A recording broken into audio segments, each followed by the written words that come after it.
have this patient. She was in her mid-30s. She came to see me one fine day because she was having asthma, wheezing, difficulty breathing. I think she was about 36 years old at that time, quite some year back. Okay. And so when we listened to her lungs with a stethoscope, we could hear all the signs that definitely tell us this is asthma. This is asthma. Of course, being a doctor treating physical illnesses, I gave her all the medications for asthma. Inhalers, tablets, whatever we have, I gave her.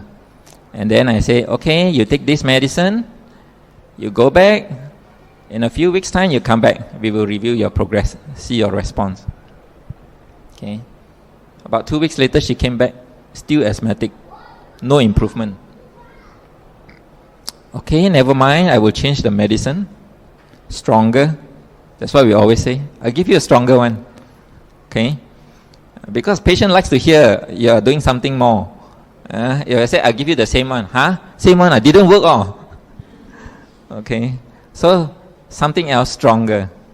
So she went back again, and 2 weeks later she came back. Dr. Ong, no change. Still asthmatic. This goes on for several times. She was quite patient with me. She came back several times despite the fact that she has no improvement. I think I must be a very lucky doctor. Anyway, she came back, and then one of the times she came back was in the afternoon. You see, my practice is that in the morning I'm very busy. In the afternoon I'm quite free. Not many patients come in the afternoon. So that day she came in the afternoon. So when she came in the afternoon, and there were not many patients. In fact, there was not even one patient then at that time, because she was the earliest one to come in the afternoon. So we managed to have some time to chit chat and talk. And I asked her, was there anything that happened before your asthmatic attack? Now we got the answer. She said, yes, 2 weeks before my asthma arose, I had a miscarriage. A miscarriage, huh? What happened? Said, well, I was in my early pregnancy about 6 weeks or so. And then one fine day I had cramp in the stomach, and then the miscarriage happened in the night. We went to the hospital, we were admitted, I was admitted, and then they did an ultrasound, and they saw the fetuses out already. So I had a DNC done. I said, oh yeah, how did you feel? That's all I said. Oh, how did you feel? She started crying. She started crying because she felt so guilty. She thought it was her fault that she had a miscarriage. I think every mother is like that. Something happened to their children. The first person they blame is themselves. So, miscarriage, it must be my fault. And so she had this strong sense of guilt. But what makes the situation even worse was that she said, I couldn't talk about this with my husband because my husband refused to listen. My husband refused to talk about the event. Obviously, the husband is not ready to face the fact. You see? But she needed somebody to talk to about her feelings. And the person she's supposed to be able to talk to couldn't listen to her. So she had a lot of guilt. She had a lot of pain inside her, and she couldn't do anything about it. Until that afternoon when somebody innocently asked a question and everything spilled out. She cried and she cried, and I used a lot of tissue paper from the Kleenex box that afternoon. But it made her feel good that she was finally able to talk about this pain and the guilt. And of course, I assure her that it was not her fault that she had a miscarriage. It could be that the fetus was not ready to be born. Okay? In fact, many a time, fetuses abort on their own because they are not ready. And in fact, many of this time, when they abort very early, and the mother, who may not even know that she's pregnant, she thought the period just came. Okay, so a lot of times it's like that. But because you think the period just came, you have no feeling of guilt because you didn't even know you were pregnant. Okay? But a lot of it happened like that. So I told her, if you had not known it and it had been aborted silently like that, would you have felt guilty? She said, no, then because I wouldn't know.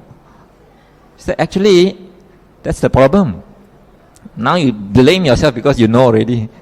But it's not true. Some fetuses abort because they're just not ready for it. It's a natural way of excreting themselves. Rather than they come out with a lot of deformities. Okay, they are not healthy fetuses, they will abort by themselves. Okay. But the real surprise was 1 month later. She came back to see me,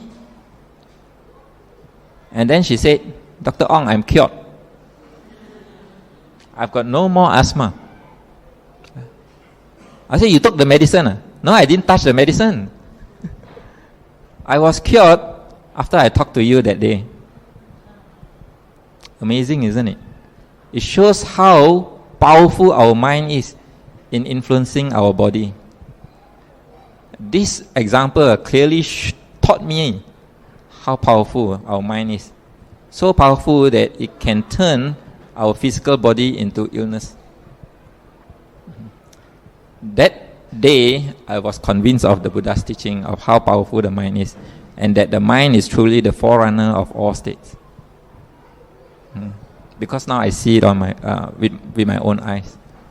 Okay. Before that, it's all just talk lah. Mind is the forerunner of all states. Yes, I understand that, but now I truly believe it.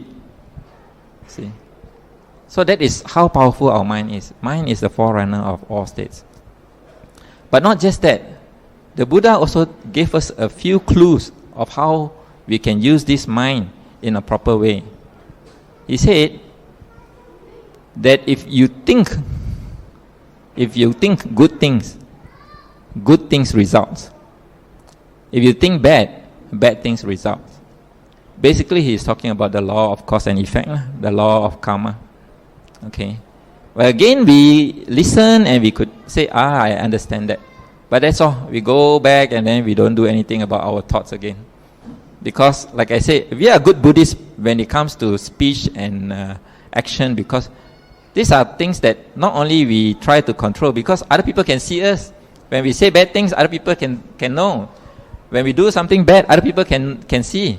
But when we think negative things, nobody knows. I hope none of you here can read my mind. Okay? So we can hide behind that invisibility. Nobody can know what we think. At least we don't think anybody can already have this ability to read minds. Although there are some people who can, Anyway, that's where we lack effort.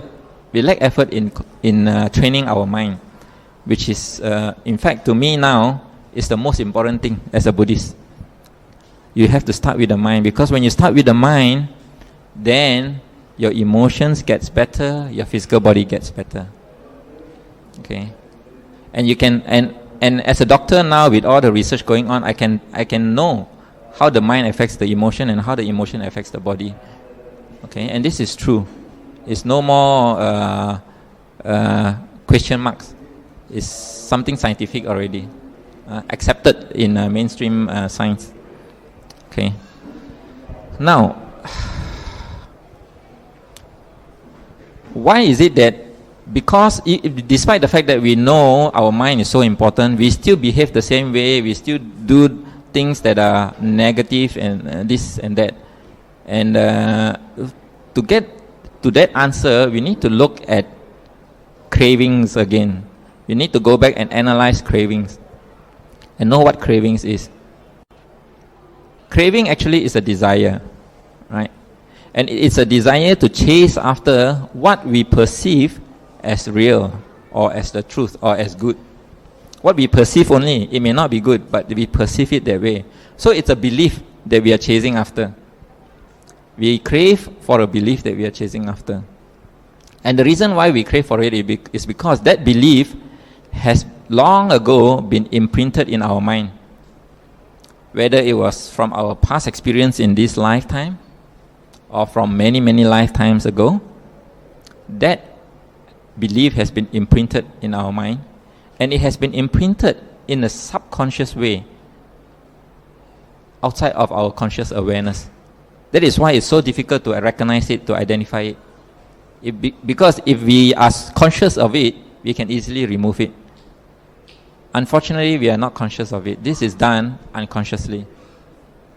And so we actually learn this state.